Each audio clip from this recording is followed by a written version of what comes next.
గురువుగారు, శివసూత్రముల యొక్క ప్రత్యేకత ఏమిటి? ఈ సూత్రములు ఎటువంటి అంశాలని ప్రతిపాదించాయి?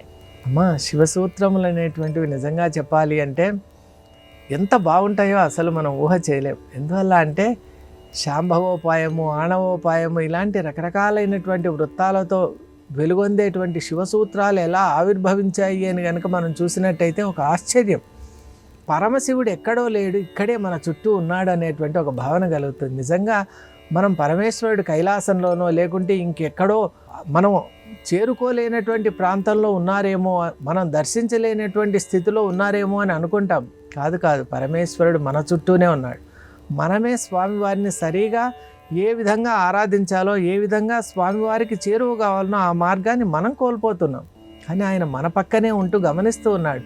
దానికి నిదర్శనమే ఇక్కడ వసుగుప్తుడు అనేటువంటి ఒక గొప్ప శివభక్తుడు ఉండేవాడమ్మ. ఆయన నిరంతరం కూడా శివధ్యాన తత్పరుడై ఉంటూ జ్ఞానాపేక్షతో ఉంటే ఒకరోజు బ్రాహ్మీ ముహూర్తంలో పరమేశ్వరుడు ఆయనకు స్వప్నంలో కనిపించి ఒక పర్వతాన్ని సూచిస్తారు. అంటే ఇప్పుడు ప్రస్తుతం శ్రీనగర్ ఉన్నటువంటి ప్రాంతానికి దగ్గర ఒక పర్వతం ఉంటుంది. అక్కడ ఒక శిలను కూడా చూపిస్తారు. చూపించి ఆ శిలను నువ్వు చేరుకున్నావంటే నీకు శివ సంబంధమైన, శివ రహస్యమైన, శివతత్వ స్వరూపమైనటువంటి సూత్రాలు అక్కడ ఉంటాయి, నీకు లభ్యమవుతాయి అని సాక్షాత్ పరమేశ్వర వాణి వినిపిస్తుంది.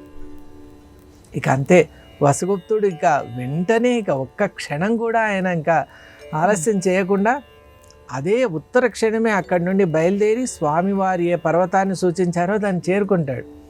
ఏ పర్వతం స్వామి చూపించారో అది ఎదురుగా ఉంటుంది.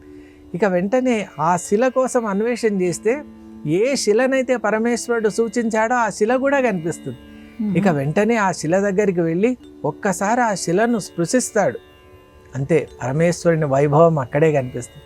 శిల ఇలా ఉన్న శిల అలా తిరిగిపోతుంది ఒక్కసారి. అంతే, అటువైపు మొత్తం శివసూత్రాలు ఉంటాయి. సరే, పరమేశ్వరుడు ఇవ్వాలనుకుంటే ఎట్లయినా ఇస్తాడమ్మా. అందువల్ల పరమేశ్వర వైభవం అనేటువంటిది దగ్గరగా చూసినటువంటి మహాత్ములు కోకొల్లలుగా ఉన్నారు. వారిలో వసుగుప్తుడు ఒకరు. అక్కడ ఉన్నటువంటి ఆ శివసూత్రాలనే స్పందకారికలుగా ఈరోజు మనం చూసినట్టయితే మనం కాశ్మీర్ శైవిజం అనే పేరుతో అద్భుతమైన ఒక పరంపర ఉంది. దాన్నే ప్రత్యభిజ్ఞ స్కూల్ అని కూడా అంటారు. కాబట్టి ఆ ప్రత్యభిజ్ఞం అనేటువంటి ఒక అత్యద్భుతమైన మార్గం ఉంది. స్పందకారికలోని అద్భుతమైన గ్రంథాలు కూడా ఉన్నాయి. వాటన్నిటి ద్వారా స్వరయోగం ద్వారా పరమేశ్వరుని చేరుకునేటువంటి మార్గం కూడా మన ముందు ఉంది. నిజంగా చెప్పాలి అంటే భగవంతుని చేరుకునే మార్గాలు అనేకం మహర్షులు మన ముందు ఉంచారు.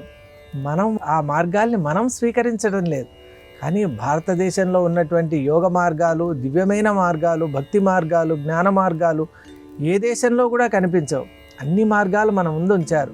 చేయవలసింది ఒకటి, ఏదో ఒక మార్గాన్ని మనం త్రికరణ శుద్ధిగా ఎన్నుకొని ఆ మార్గం యొక్క తురియ స్థితి అయినటువంటి పరమేశ్వరుని చేరుకోవటమే. కాబట్టి శివసూత్రాలు అనేటువంటివి నిజంగా అత్యద్భుతమైనటువంటి తత్వాన్ని మనకు ప్రవేశపెడుతూ శివ సాన్నిధ్యానికి మన అందరినీ చేరువ చేసేటువంటి సోపానాలుగా నేను భావిస్తున్నాను.